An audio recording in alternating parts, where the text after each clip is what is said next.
Hi, my name is Marta Tullis, and I am the co-author, together with my husband, the late Hakchan Rhee, of the book Under Five Flags. Under Five Flags is a memoir of the first 25 years of my husband's life in Pyongyang, Korea. Hakchan Rhee, or as I prefer to call him, Huck, was born in 1929 in Pyongyang during a time and place where the Japanese had held sway for a number of years. He therefore went to Japanese elementary school as well as Japanese middle school, leaving middle school at the end of the second year to go work at a nearby Japanese Air Force base repairing planes during World War II. He became so engrossed with his work that he at one point volunteered to become a kamikaze pilot. Fortunately, that ambition was denied him inasmuch as it was determined that he couldn't stand up straight after having been spun around in a chair for a number of revolutions. With the end of World War II came the end of Huck's job at the Air Force Base. And he immediately went back to middle school, where he obtained a certificate to teach elementary school in Pyongyang. Of course, this was during the time when the Russians had invaded Korea and were setting up a communist government in North Korea. Huck taught in the Pyongyang school system for approximately 2 years until the advent of the Korean War in June 1950. With the advent of the war, however, came the bombing of Pyongyang. Before long, he was out of a job due to the bombing in Pyongyang, which had destroyed the school in which he had been working. He was therefore at rather loose ends until the first week of November 1950, when he happened to be walking along the street with his younger brother Young-chan, and they were approached by a gentleman who was seeking to obtain both interpreters as well as other support staff to work with the medical detachment of the U.S. 171st Army Battalion.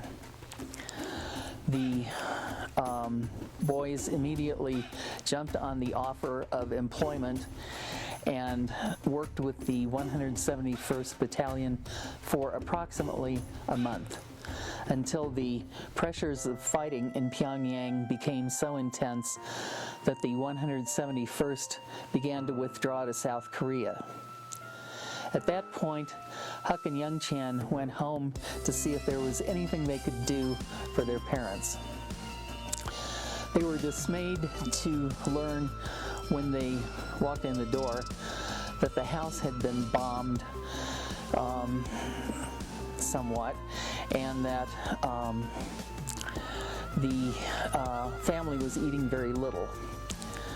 They were strongly encouraged by their father to head south and to avoid the fighting.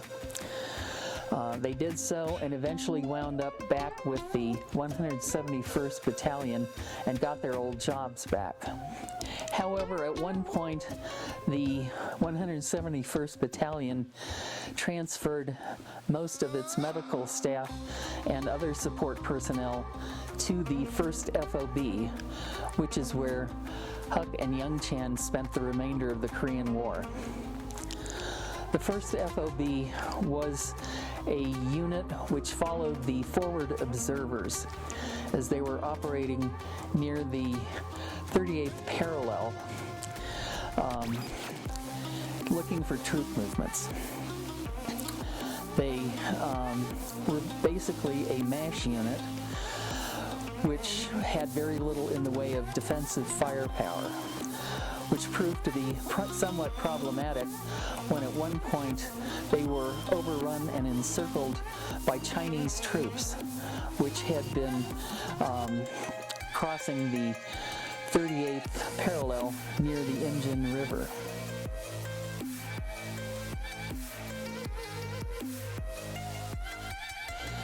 The resulting casualties from the first FOB kept Huck and Young Chan busy moving the wounded onto ambulances and other transport vehicles. Huck also had occasion to draw a wounded serviceman out of a minefield into which he had inadvertently wandered. Huck left Korea in 1954, traveling to the United States on a student visa. He eventually wound up at the University of Wisconsin, where he obtained a degree in mechanical engineering. This essentially is the end of the book. However, I have a few additional points that I would like to make. First of all, I would like to say that my husband was a very brave man who was capable of meeting difficulty and danger with a sense of purpose and achievement. He was the bravest man I have ever known, and I miss him greatly.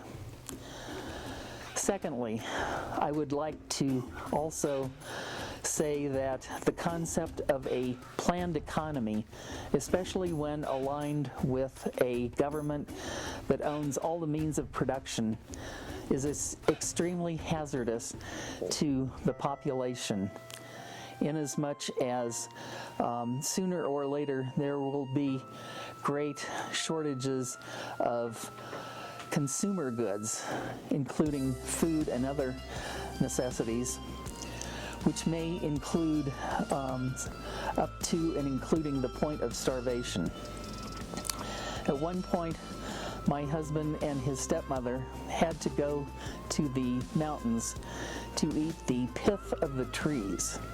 The pith, of course, being the thin membrane that is located between the bark and the interior surface of the tree, and which carries the nutrients of the tree. It is very useful in the event that one is starving to death. And lastly, I would like to say that I hope that this book will in some way add to the historical record of a time and place which is very often overlooked or obscured in the annals of history. I want to say thank you to my friends Sally and Mike Wakefield for their assistance in setting up the previous interviews I have conducted with both Authors Press as well as PTW WNET TV in Atlanta. If anyone wants to obtain a copy of this book, they may do so through Amazon.com, Barnes & Noble, or Dorrance Publishing. And an audiobook may also be obtained from Amazon.com or any one of a number of other audiobook retailers. These are my friends, Mike and Sally Wakefield. We have known each other for more than 30 years. Mike was Huck's lead at both Lockheed Martin as well as Martin Marietta, and Sally is his wife. We have had a number of monthly luncheons for the past 30 years, and have been really good friends ever since I've been working in the aerospace industry. They are both very precious to me. I could not have possibly done everything I needed to do without them in terms of getting VideoCon meetings set up and so forth. and they have come to my aid a number of times, especially when I had various health crises. Marta and I have known each other for approximately 30 years, and we've actually gone through a lot together. We've become very close over the years, and Marta's one of my favorite people. I wish I could spend more time with her than I do. But we met working for Lockheed Martin, and we've both been retired for a while now. So we try to spend more time together as time goes on. I've been able to share a lot with Marta during ups and downs, and I've enjoyed every minute of it, and I hope as time goes on that we can actually spend more time together. I enjoyed Huck very much. They were a wonderful couple together, as Marta is a wonderful person now. We enjoyed sharing stories of their travels and their experiences, and it's just been a really good relationship over the years, and I think it's a very good one now, and I'm sure it will get even better as time goes on. So a long time ago, when I was at Lockheed Martin, which was Martin Marietta then, a space contractor, we needed some extra designers. And I had the privilege of interviewing Huck, a guy from North Korea, no less, to work at an aerospace contractor. Well, that seems kind of strange, but we interviewed him, and he's a good guy, and actually hired him to do design work for us. And this was at a laboratory where we did lots of interesting things like fired rockets and high pressure and low pressure and just lots of fun things. And Huck was good at that. He was a very clever guy. He was a smart guy all his life. This book lays it out. It's really interesting to follow his progression through the book and all the things that he was able to do and all the people he was able to keep happy. And it's a great historical text. So at any rate, we had a great time. We wound up going to their wedding back in 1988. a long time ago. Anyway, we enjoyed that very much. And I remember Huck told me a long time ago, he says, you know, the reason I'm marrying Marta is because she's tall and she can reach things that I can't reach. And so that was good. He had a very practical vein to him. So Huck was a great guy. You'll find it in this book on every page. I'm sure you'll enjoy it. Thank you.